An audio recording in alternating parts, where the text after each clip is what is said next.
Eh bien les amis, il semblerait que malheureusement, les problèmes ne soient pas terminés. En effet, comme vous le savez, KTM traverse une crise financière sans précédent, à la fois dans l'histoire de la marque, mais aussi dans l'histoire du monde de la moto. Il s'agit de la crise financière la plus importante que n'ait jamais connue un constructeur dans cette industrie, avec des dettes allant jusqu'à 1,8 milliard d'euros pour plus de 1000 créanciers.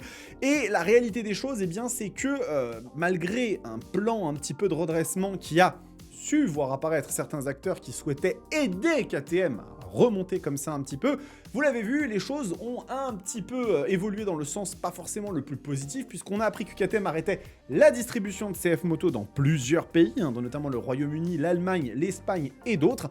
Et aujourd'hui, c'est une nouvelle mauvaise nouvelle que je viens vous apporter, puisque la marque autrichienne annonce un nouvel arrêt de production de 90 jours jusqu'au mois de juillet, et ça va avoir des conséquences extrêmement importantes sur pas mal de choses, donc on va en parler aujourd'hui.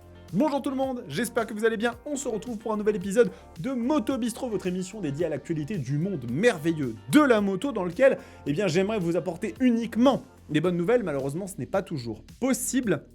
Et aujourd'hui, nous allons parler de KTM et de cette fameuse crise financière qui n'en finit pas. Si vous ne connaissez pas la chaîne, abonnez-vous, c'est vraiment ultra important. Ça soutient mon travail, si c'est quelque chose que vous voulez faire. Et puis en plus de cela, ça me permet aussi de montrer ce travail à des marques qui pourront m'inviter et donc me permettre de vous emmener dans des événements comme par exemple les essais presse que j'ai pu réaliser récemment. Alors, on va regarder un petit peu cette histoire en prenant notamment le site de Paddock GP qui nous dit donc que KTM suspend sa production pour 90 jours à Mattighofen, pénurie de pièces et avenir en suspens. C'est-à-dire que vraiment, on commence sur un truc assez fort. Donc KTM AG, un géant autrichien de la moto, annonce un nouvel arrêt de production de 90 jours à son siège de Mattighofen à partir du 28 avril 2025, selon Die Presse et Post sur X. La reprise à pleine capacité est prévue pour le 27 juillet. Alors, si vous n'aviez pas toute l'information, KTM avait déjà annoncé au début de ce plan de restructuration un arrêt de la production jusqu'en mi-février. Cet arrêt a occasionné des retards, notamment sur certaines machines qui étaient attendues plutôt au début de l'année et qui se sont retrouvées décalées à la fin de l'année 2025. Seulement, il semblerait que comme les choses ne sont pas arrivées à terme, il se pourrait que ces machines soient totalement décalées à l'année 2026. Alors, continue quand même un petit peu l'article, coup dur pour KTM AG, le constructeur annonce un nouvel arrêt de sa production et le PDG Gottfried Neumeister a informé les employés jeudi matin via une vidéo interne expliquant que la suspension était due à une grave pénurie de composants. Tiens quand même à attirer votre attention que, en règle générale, lorsque des PDG, des membres de direction de sociétés s'adressent à leurs employés, je le sais, j'ai moi-même travaillé 10 ans chez Apple et croyez-moi que l'image, c'était quelque chose qui était très bien contrôlé. Lorsque des termes comme une grave pénurie de composants sont utilisés, ce n'est pas à la légère. On utilise rarement des termes aussi accablants lorsqu'on s'adresse à ses employés, puisque l'objectif, c'est quand même de garder le moral de tout le monde au plus haut. Donc, si on continue, les chaînes d'approvisionnement, déjà affaiblies par un précédent arrêt de production cet hiver, comme je vous l'avais dit, n'ont pas pu reprendre leur cadence et certains fournisseurs ont tout simplement cessé de produire des pièces faute de visibilité ou de commandes fermes. Les délais de livraison pour certaines pièces critiques atteignent désormais 20 semaines, a expliqué Neumeister. Nos stocks ont été vidés, aussi bien dans nos entrepôts que chez les fournisseurs.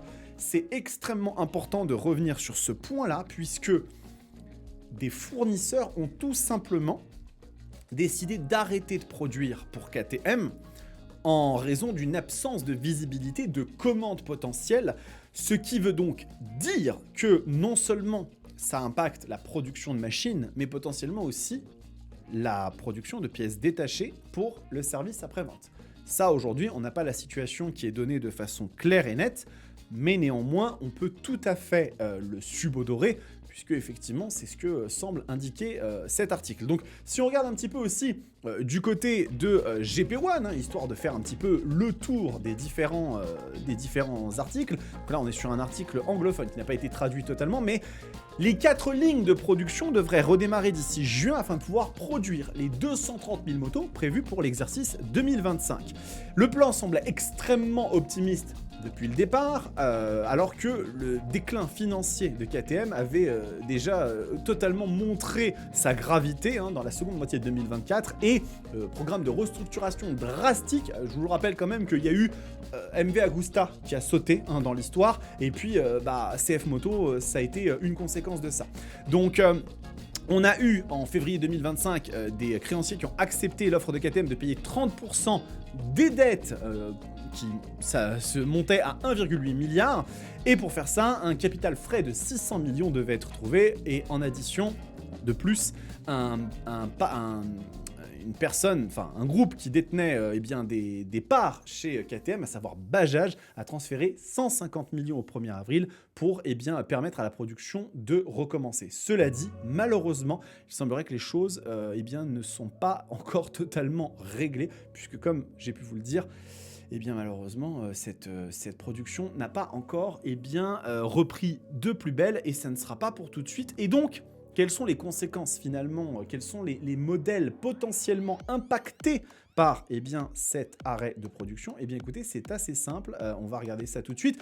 Le premier modèle, c'est la KTM 990 Duke R, qui est extrêmement attendue, la version mise à jour haut de gamme de la 990 Duke, avec notamment des étriers Brembo Stylema, le nouvel écran, vous le voyez, l'écran très large qui va équiper plusieurs des machines de la gamme, donc qui n'est pas présent et qui aujourd'hui, je vous le dis clairement, la machine n'arrivera pas, à mon sens, avant 2026. Nous avons également la 1390 Super Adventure dans ses déclinaisons Evo ou R, qui elle aussi va répondre aux abonnés absents, c'est quasiment sûr et certain. La 1390 Super Duke GT, qui elle aussi devait faire partie des grandes nouveautés de KTM pour l'année 2025, semble passer à la trappe purement et simplement.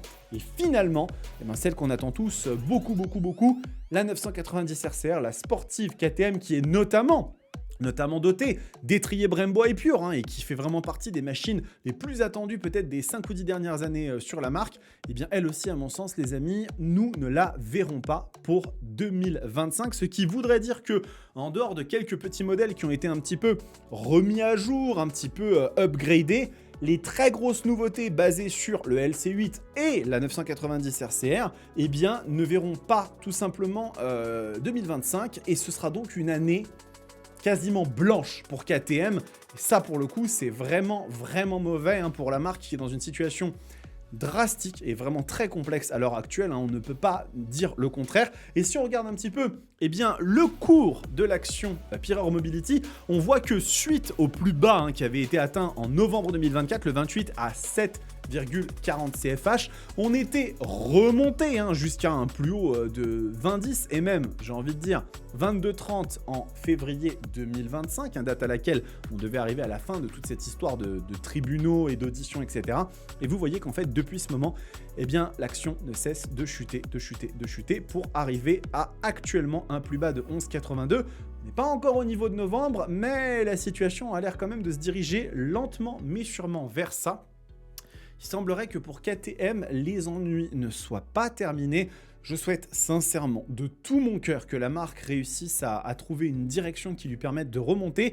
Mais ça ne semble pas être pour tout de suite. Donc prudence quand même dans les achats de KTM, prudence dans les projections que vous pouvez avoir. Si vous avez commandé ou précommandé des machines 1390, vous risquez de devoir attendre malheureusement encore un bon moment.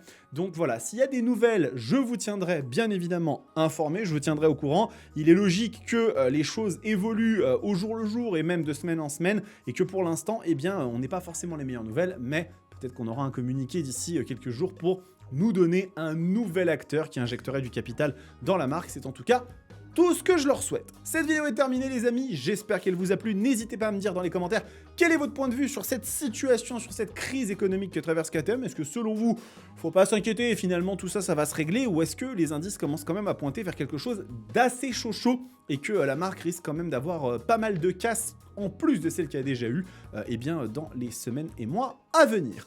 En attendant, on se retrouve très vite pour de nouvelles vidéos. Je vais vous faire là juste après un petit comparo Street Fighter V4S 2025 versus M. Miller. Vous allez voir, c'est pas piqué des hannetons. En attendant les amis, prenez soin de vous, kiffez vos bécanes. Ciao.